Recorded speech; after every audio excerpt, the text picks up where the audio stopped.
Esto sobre la forma de averiguar quiénes somos, pero ¿cómo podemos averiguar, a pesar de que yo he dicho que sería imposible averiguar quiénes somos, no quiénes no somos? Bueno, tiene que producirse una epifanía. Ahora, si buscáis en vosotros mismos, si buscáis en vuestros recuerdos, si hurgáis en vuestro inconsciente, y de todo eso vamos a hablar, hay muchas formas de recordar las epifanías que sin duda alguna todo ser humano ha sufrido alguna vez, ha vivido alguna vez en su vida. Yo, por ejemplo, tengo clarísimo, lo tengo ahora, cuando yo tenía 20 años no lo tenía claro, por supuesto, cuáles son las epifanías que yo he tenido en mi vida. Las tengo clarísimas. Por ejemplo, mi primera epifanía se produjo cuando yo tenía 6 años, lo he contado en otras ocasiones, y me operaron de amígdalas, mejor dicho, de vegetaciones. Es algo que misteriosamente ya no operan a nadie. En mi época todos los niños nos operaban de vegetaciones y a muchos de amígdalas. Bueno, a mí me llevaron a operarme de vegetaciones y volví a casa y me dijeron que tenía que estar 2 días sin hablar. Y las epifanías siempre llegan a través de la soledad y del silencio. Silencio y soledad son necesarias para experimentar una epifanía. A veces uno puede estar acompañado en soledad y a veces uno puede estar en silencio, rodeado de ruido. Bueno, pues yo tenía que quedarme 2 días en la cama, tenía 6 añitos, solo me dijo el médico que solo podía alimentarme durante esos 2 días con helados y con yogur. Curiosamente, esto es una nota a pie de página, el yogur entonces se vendía en las farmacias. El yogur es un veneno, como todos los lácteos, y ahora el yogur, bueno, lo dan por todas partes. Está todo lleno de yogures y encima, para agravar lo malos que son para el organismo, se le añaden los famosos cookies, esas repugnantes bestezuelas azucaradas. Bueno, en cualquier caso, me dijeron que tenía que alimentarme con helados, cosa que me encantaba, claro, y con yogures que, bueno, era rarito, pero en fin. Y entonces apareció mi tía Susana, hermana de mi madre, en fin, que tenía en aquella época 18, 19 años, era una chica guapísima, por cierto, y me trajo un libro. Ese libro está todavía ahora, con 86 años que voy a cumplir dentro de una semana, está todavía en mi mesilla de noche, permanentemente. Es mi Biblia, en cierto modo. Es decir, es mi epifanía, es mi escritura sagrada. Era un libro de Guillermo, de Richmond Crompton, de ese héroe de los cuentos infantiles que probablemente muchos de vosotros ya ni sabéis lo que es. Dependerá de vuestra edad. Ese libro se llamaba Travesuras de Guillermo y en su portada había la cara de Guillermo, unos dibujos muy bonitos que hacía un dibujante inglés, o Henry se llamaba, que rompía la portada de un libro y a través de la portada del libro irrumpía en la realidad. Bueno, es el primer libro que recuerdo haber leído. Probablemente había leído otros libros antes, porque yo aprendí a leer y fui muy lector desde los 3 años, pero no recuerdo esos libros. El primer libro que yo recuerdo, esa epifanía, fue ese libro Travesuras de Guillermo. Y yo decidí ser como Guillermo. De la misma manera que San Pablo, cuando tuvo su epifanía a las puertas de Damasco, decidió dedicar su vida entera al servicio de Cristo, al servicio de la resurrección de Cristo, etcétera, etcétera. Yo me convertí en escritor. Decidí que yo iba a ser escritor y que yo iba a ser un escritor como Guillermo. Travesuras de Guillermo. Es decir, un escritor que iba a hacer a lo largo de su vida todas las travesuras, todas las aventuras posibles. Y efectivamente, la epifanía, es decir, yo averigué quién era. Yo era escritor. De tal manera, y está contado en el primer volumen de mis memorias, que se llama Esos días azules, Memorias de un niño raro, arranca del momento en que, teniendo yo cortísima edad, pocos años, viene, lo he contado muchas veces aquí mismo, en los encuentros eleusinos, viene una señora, amiga de mi madre, a visitarla, y me sacan a leer algo en voz alta porque mi madre estaba muy orgullosa de lo bien que leía el nene, y me sacaban cuando venía una visita de cumplido. Entonces efectivamente salí, leí unos fragmentos de un libro muy brillantemente, fui muy aplaudido y me fui a jugar. Y al cabo de 1 hora, 1 hora y media, la señora se marchó, entonces me llamaron para que me despidiera de ella. Y allí, en el rellano de la escalera, en el vestíbulo de la casa, la señora me preguntó lo típico que se le pregunta a un niño: ¿y tú qué vas a ser de mayor? Y yo, con un aplomo formidable, aplomo que venía de la epifanía que había sufrido al leer las travesuras de Guillermo, dije: yo voy a ser escritor. Mi madre se quedó sorprendida, la señora se quedó sorprendida y yo mismo me quedé sorprendido, porque seguramente San Pablo también se quedó sorprendido cuando se cayó a las puertas de Damasco. porque se cayó siendo un pagano y se levantó de la caída siendo un cristiano, ¿no? Bien, esa fue mi primera epifanía. La recuerdo con absoluta nitidez. La segunda epifanía se produjo muchos años más tarde y está contado en varios de mis libros. Es el momento en el que llegué a Benares.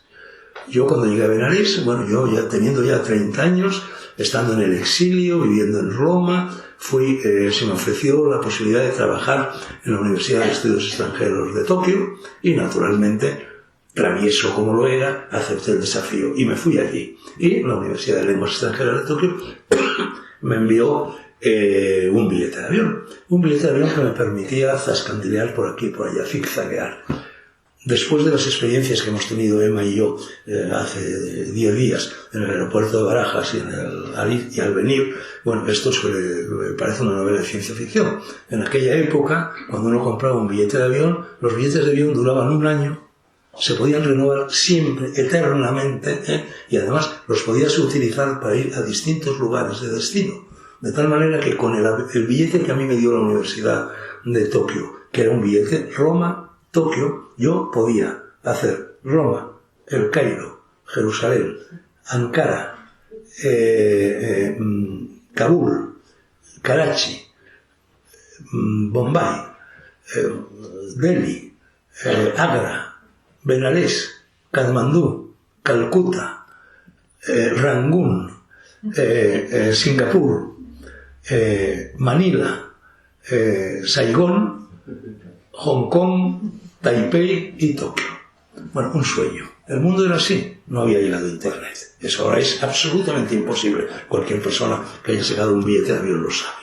Bueno, entonces, en ese zigzagueo fueron mis primeros contactos con otro mundo. En aquella época no había turistas.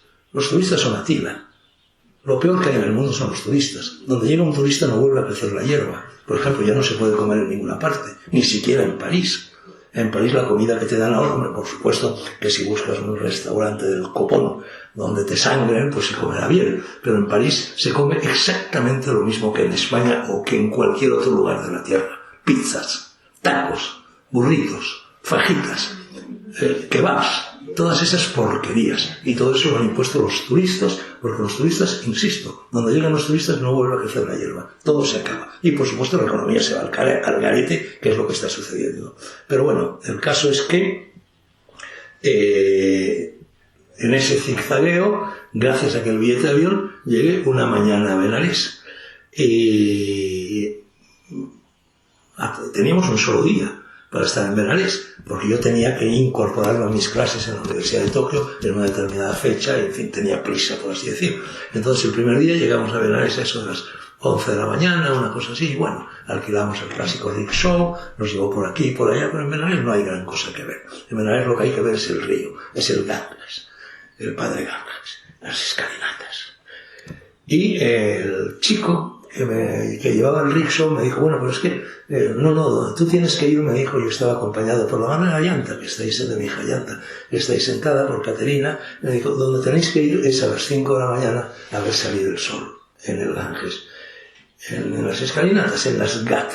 Y efectivamente estábamos alojados Caterina y yo en un hotelillo de hippies, el Dak Bungalow se llamaba, y yo me levanté a las 4 de la mañana. La madre de la llanta se quedó dormida, se perdió el espectáculo, hice de tripas corazón, me levanté a las 4 de la mañana, porque desde el Dak Bungalow hasta los Ghat del Ganges pues había, en fin, una larga caminata, y me adentré en la oscuridad de la noche hacia el Ganges. Yo en aquel momento nadie sabía lo que era la India, ¿no? Lo que era la India a mis ojos y a los ojos de casi todo el mundo, pues era lo que contaba Salgari en sus novelas, o Rudyard Kipling en sus novelas. Era un mundo lejano, en fin, tan lejano como el planeta Saturno. Prácticamente no se sabía nada, aparte de, en fin, de 4 metáforas literarias. Entonces me adentré, empecé a caminar por la noche de Benares, y poco a poco me fue envolviendo la India.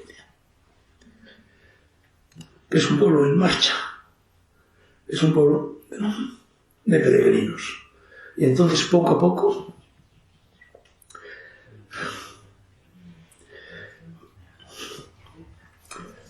se me había olvidado el whisky.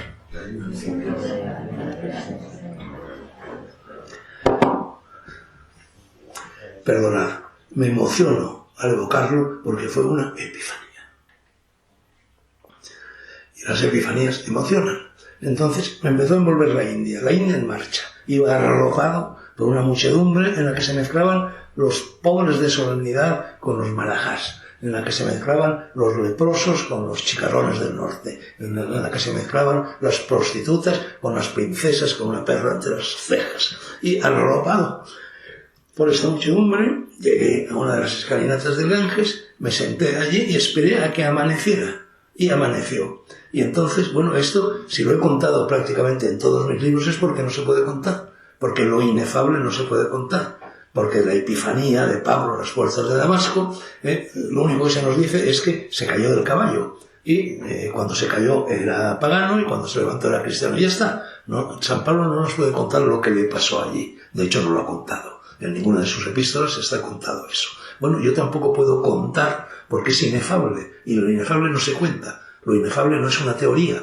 Lo inefable no es un relato. Lo inefable es eso, es una epifanía, una manifestación de lo sublime a los ojos, a la conciencia de una persona. Entonces, puedo decir, tirando de una metáfora fácil, que, como se dice de las pastorcillas que vieron a la Virgen en Fátima, que evidentemente no vieron a la Virgen, pero lo contaron de esta manera, vieron bailar el sol. Yo vi bailar el sol. Yo, durante un instante, que fue un instante eterno, porque en el mundo de lo fabuloso, es decir, en el mundo de lo inefable, no existe el tiempo, no existe el minutaje del reloj, yo vi bailar el sol. Y la persona que había bajado una hora antes al Ganges desde el lago húngaro y la persona que subió una hora después a recoger a la madre de Ayanta para irnos a coger un avioncito que nos iba a llevar a Katmandú, era una persona completamente distinta. Y era el que yo soy ahora. Es decir, me transformé. Sufrí una metamorfosis comparable, ¿por qué no?, a la de Pablo a las puertas de Damasco, a la de Mahoma en Medina. Uno puede tener la sensación de que ha vivido una epifanía. Uno puede engañarse, y de hecho nos engañamos muchas veces. Por ejemplo, cuando nos enamoramos. Normalmente el enamoramiento es una epifanía, uno se cree que ha encontrado ya la llave de la felicidad absoluta y luego poco a poco el enamoramiento va disminuyendo, llega el tedio, llegan las desavenencias, llegan las discusiones, llegan las separaciones, llegan los divorcios, etcétera, etcétera. Es decir, uno se puede engañar creyendo que ha experimentado una epifanía y en realidad no ha tenido una epifanía. Pero hay una forma de comprobar que la epifanía era epifanía, que la epifanía era cierta. Y es cuando sus efectos duran, se mantienen, no se desvanecen. De la misma forma que el enamoramiento, en la mayor parte de las ocasiones, se va desvaneciendo poco a poco, a veces no. Entonces es que efectivamente no era enamoramiento, era amor. Pero bueno, eso pasa a veces, pero no pasa siempre. Entonces, cuando los efectos de la epifanía duran, es que la epifanía era cierta, es que hubo epifanía. Entonces, yo, desde luego, he seguido siendo, para bien o para mal, he seguido siendo el mismo que aquella mañana creyó que veía bailar el sol en la escalinata de Benares. No he cambiado, por supuesto. En fin, he ido descubriendo nuevas cosas, me he movido, pero en lo esencial no he cambiado. Sigo siendo aquella misma persona. La tercera epifanía, y de eso hablaremos seguramente con Javier Esteban, que es el ponente que cerrará, que hablará aquí el domingo, fue cuando, y está contado también en una de mis novelas, El camino del corazón, cuando tomé por primera vez una de esas sustancias que se llaman sustancias enteogénicas. No se ha oído nada. Es decir, que fue cuando aproximadamente al filo de los 30 años tomé mi primera dosis de ácido lisérgico, es decir, de LSD. Está también contado en mi novela del corazón, trasladado en el tiempo y trasladado en el espacio.